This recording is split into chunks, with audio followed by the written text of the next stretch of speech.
Hello, everyone.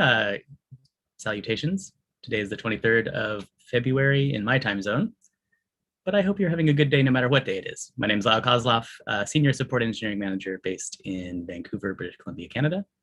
Who else do we have today? I will be the co-host, Lee Matos, Senior Support Engineering Manager, Americas East, based in Brooklyn. And we have a spattering of other support folks and managers on the call as well that you may hear from. Very excited for the dynamic collaboration we normally see. There's one question in the doc. If you get more questions in, we'll try and answer them the best we can. If you don't, we'll answer that one question.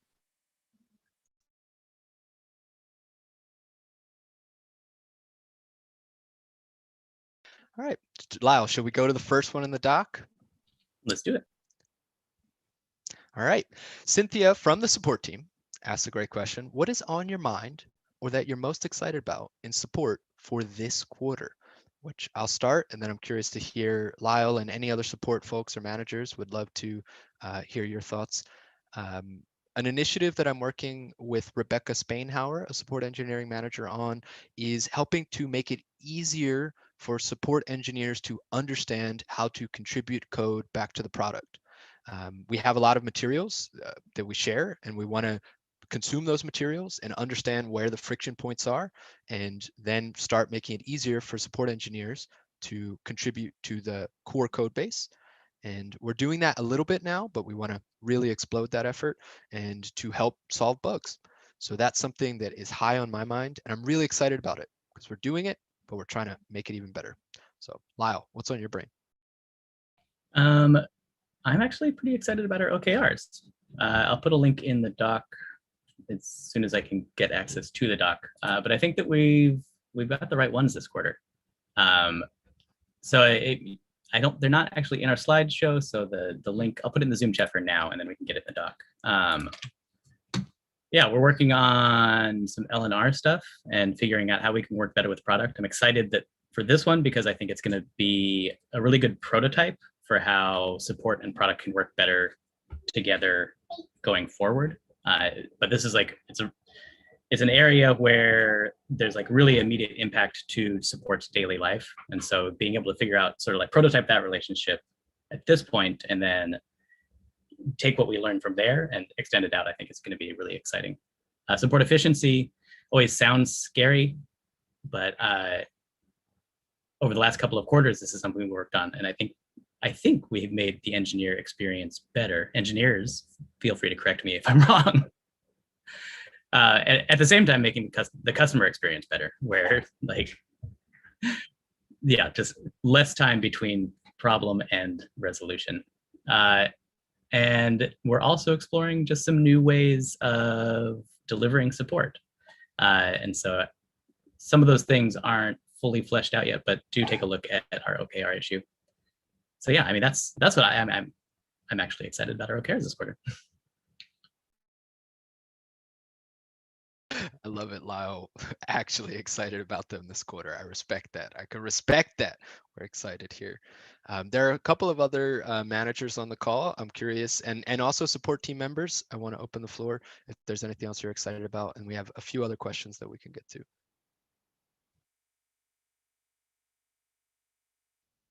I'm excited about James Lope's mustache. I love it. Good work, James, on that one. We'll go to Sid with the next question. Sid's got, congrats, Sid, you want to read it for us? Yeah, for sure. Slide 10, congratulations on, I think, an all-time high of 97.2% support satisfaction. And that's in the month we announced the deprecation of the starter bronze tier. So really great result. Feel free to talk about how this was achieved or not, but congrats to the entire team. This is awesome.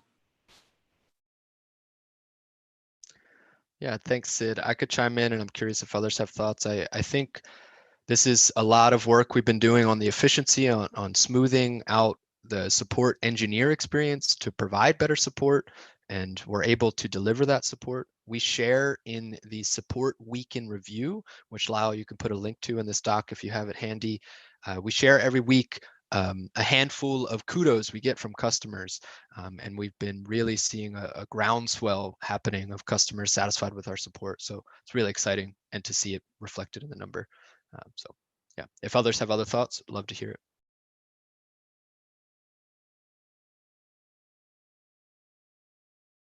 I'll add to the, I guess, pre-work in the months preceding January that were focused on satisfaction, because we had seen some weeks that had some downward trends. And so trying to identify some of the areas that, whether it was handoffs in between regions and getting first reply times set up correctly or next reply times or whatever, a lot of the different things came out of that review. And we've got a process to kind of re-engage if we see a 3-week trend down, et cetera. So I think some of that work had helped to strengthen our performance as well. Cool. Mo, I saw you unmute. If you'd have something you'd like to add, love to hear it. If it was an accident, now everybody knows. No, I was going to say that our stats going up is probably correlated to a James mustache. It could be. Try to see if we can kind of have like quantify the inches of growth with the trends. I love it. And I also want to point out that Jason's beard, I can't take it. I had to message him privately. That's my first time witnessing it. I feel like I'm grateful to be a part of GitLab just for that. And that's it. So my contributions were mainly just jokes. That's why I kept muting and got it. Thank you for sharing, Mo. Sid, you got the next one on the board, which I have some questions about, so I'd love to hear, and then I can ask you some things. Just pinned James, and I think there's room for the support satisfaction to grow even further. So I'm looking forward to next month. I think at GitLab, we're still stuck in this, and this is beyond support. I think this company-wide, we're still stuck in this free or paid user. And I think it's although it's a powerful oversimplification, I think we should bite the, no, we're not going to bite bullets. That sounds nasty. Where we should move beyond that. We have free users. We have trial users who are like, yeah, they're not paid yet, but they're pretty important because they're forming their opinion of GitLab and they're future paid users. We have consumers, people who pay us money for CI minutes and storage, but so calling them unpaid is not nice, but calling them paid is confusing. So consumers, we get licensed users who have a license like Premium or Ultimate. We got program users, people who are not necessarily free, but also not paying us. They're in open source, a startup, in education. And I think we should use those 5 categories going forward instead of just a simple free paid. I think it's leading us astray, and I think it's a company-wide change. What do other people think? So I'll speak a bit on this. I completely agree with you, Sid. I actually have an issue open to create a consumption thing in our support portal. That way it helps separate it out a bit. It also will help make sure that we get more attention on those tickets, because right now they're lumped into free, which is a giant view of tickets with no SLA, and they kind of, you get to them when you get to them. So I think that'll definitely help out with that. I think currently what we're doing a lot of is we're lumping like trial into free and program into free. Like we're kind of lumping them based on our how support kind of works them of, yeah, right, they have no SLA, so we're calling them free, which is a term we're using incorrectly, I feel. The more appropriate term would probably be non-SLA, SLA, stuff like that. But yeah, I think we could, at least, especially on the metrics side of things, at least separate them out a bit to help bring some clarity into how those tickets are going and stuff like that. I wanted to just chime in quickly, and I think there were other support voices that might chime in. And Sid, I just want to make sure I understand the difference between C and D, consumer and licensed. Where does a company that has a paid.com group fall? Are they licensed? My understanding is they're licensed, and if they're so that's the nice thing. What do they pay for? Do they pay for storage and CI, then they will fall under consumption.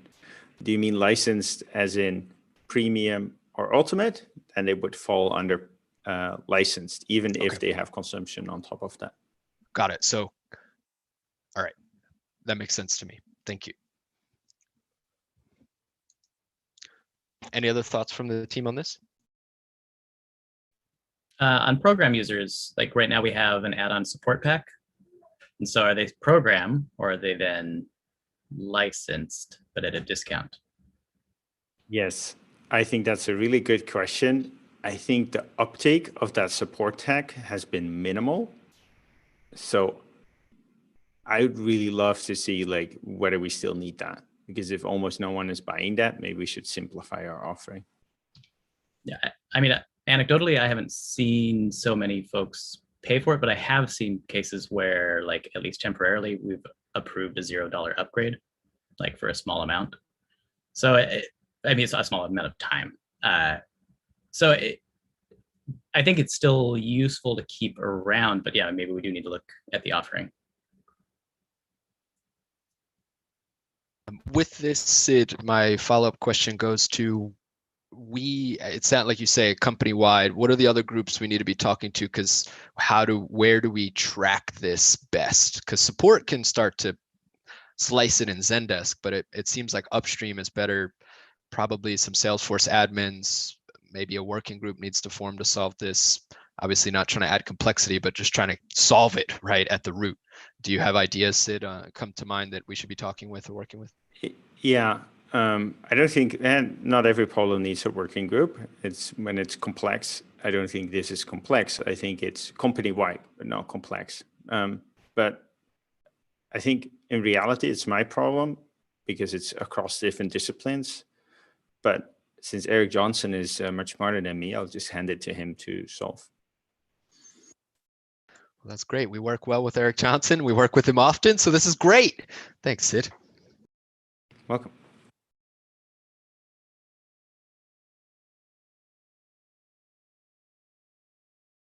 Wow, you see anything else in that doc? I didn't either. How about that? Happy Tuesday.